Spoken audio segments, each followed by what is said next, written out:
Hi everybody, welcome to another edition of RV Tips and Trips. Hey, we went into Canada last week and we spent 8 days there, entered the country through Niagara Falls and went around Lake Ontario and came back into the US through Vermont. So I just want to talk about the experience of crossing the border both ways. So stay tuned. Be right back.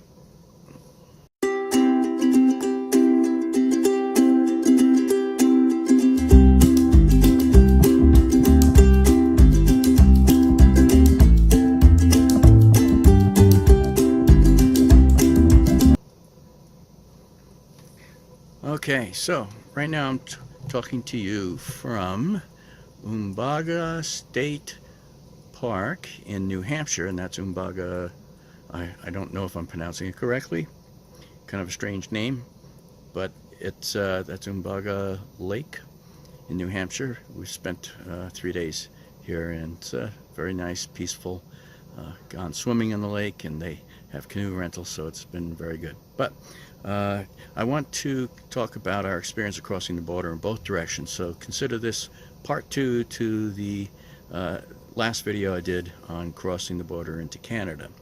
I did pick up an additional resource a couple days before we crossed the border.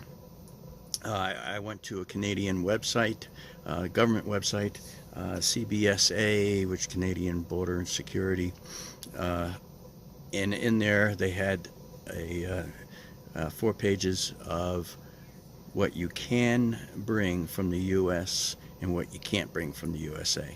So it was very specific to us Americans crossing into Canada. I will provide you a link in the description below right to that page. So I would go there, check it out, print it, and make sure that everything you got complies. What we did is we just we didn't go shopping a few days beforehand and just depleted our stores of food. Canned goods and things like that are okay. It's meats and poultry and things like that, and alcohol and that. Rather than run into problems, I wanted to be able to answer to the border guards that no, there's no alcohol and things like that. So we entered into Canada through Niagara Falls, and it's a very, very busy border crossing. So you can imagine how many people these guys talk to every day. So generally, though, I think they're pretty nice. They're straight to the point. So you need to be straight to the point also with them. I took off my sunglasses, so this way you have direct eye-to-eye contact. Guy sitting in a booth. He never did get up out of his chair, so that was good. He added, asked a bunch of questions. He kind of fires them out at you, and so you need to be able to respond quickly without hesitation back to him. The questions that he asked me were, where are you from? Where are you going? How long are you going to be here? Is there a specific place that you're going to stay? So, I told him I was staying at the KOA Niagara Falls. How long are you going to be here? About a week. Use approximations too. Don't be exact. Approximately or about. So I said about 1 week. Do you have any alcohol, tobacco that you're bringing across? No. I had absolutely no alcohol in there. Be truthful. Then they never asked about the dog. He never saw the dog. Thomas was in the back seat, and he was extremely quiet, which is unusual for him. Not a peep, so I don't think he knew he was there. The only thing that he asked us for was ID, so I gave him our passports. They were more concerned about weapons, bringing weapons into the country, because he did ask, do you have any firearms, mace, bear repellent, or anything for your personal protection? And I was able to honestly answer no. So, and they asked the question about alcohol. No. So didn't ask about fruits and things like that. So I think the questions vary, and they kind of draw a quick profile of you. Of course, we were an older couple traveling, retired, and so didn't have any issues, and just said, okay, enjoy your stay. So then we passed on through. Now we came back into the U.S. through Vermont, and it's not a busy border.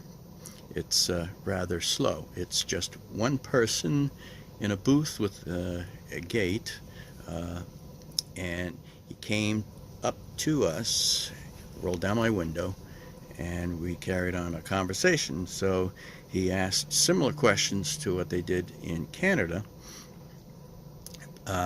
You know, where are you from? Where are you headed? Where you been? Got any guns or anything like that with you? No. Alcohol.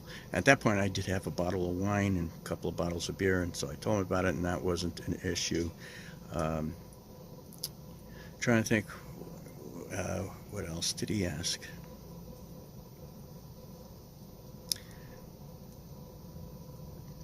So he asked me to roll down the window behind me on the truck, because Thomas was sitting there. He asked if the dog was friendly. I said yes, and so he petted Thomas. Thomas behaved himself. He was very quiet. And then the guy asked if he's had all his shots, and I said yes, I have documentation, and I showed him our rabies certificate, and he said okay. He said, do you have the keys to the trailer? So I said, well, it's a digital lock. I said, do you want me to go open it for you? And he said, okay. So I got out of the truck and opened up the trailer. Asked him, did he want me to put out the slide? And he said, no, that's okay. And he stepped inside the trailer and just looked around. Didn't touch anything. So I don't know what he was looking for. Maybe he was looking to see if we were smuggling people across. And then he came out and said, okay, enjoy your trip.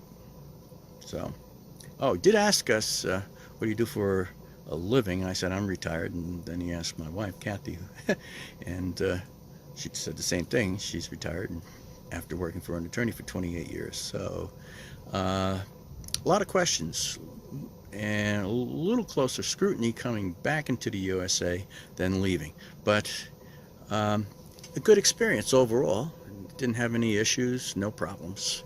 So we had a great time in Canada, and loved Quebec, and I will do another video on our time that we spent in Canada. So consider this as a part 2 to the other video, just to fill in some of the gaps. I printed that page. Like I said, I would minimize bringing food across the border in either direction, really. Going into Canada, I don't know, they're having an issue with their poultry up in Canada, so absolutely do not bring any eggs across the border. It says none. But download, go to that website and download the pages, and it will make life a lot easier of what you can and cannot bring into Canada. So it's a good resource. If you got any questions about that, don't hesitate to ask. You can make comments down below, and I'll try and get back to you on that. One thing we did do, going into Canada too, it says that all meat that you bring has to be identified in its packaging. And what we do when we put things in the freezer is we remove them from the original packaging, putting them in freezer bags, and then we can put more stuff in the freezer. So we had to get rid of all the meat because we took them out of the original package. So we ate as much meat as we could before we crossed the border. But not bad. So it was easy. Like I said, no real issues, nothing to really worry about. So it was a good time, good experience. So I hope to do it again. Maybe next year if we decide to go into Alaska, because then we'll have to go across British Columbia to go into Alaska, and that ought to be fun. So next video, keep an eye out for it. It will be on our trip through Canada and around Lake Ontario. And that should do it for today. And don't forget to subscribe to our channel. So you just down below, there's in the lower right hand corner, which should be about right over here, there's a little subscribe button, and push that, and then you'll be kept updated on all the latest happenings. So until next time, happy camping. Bye now.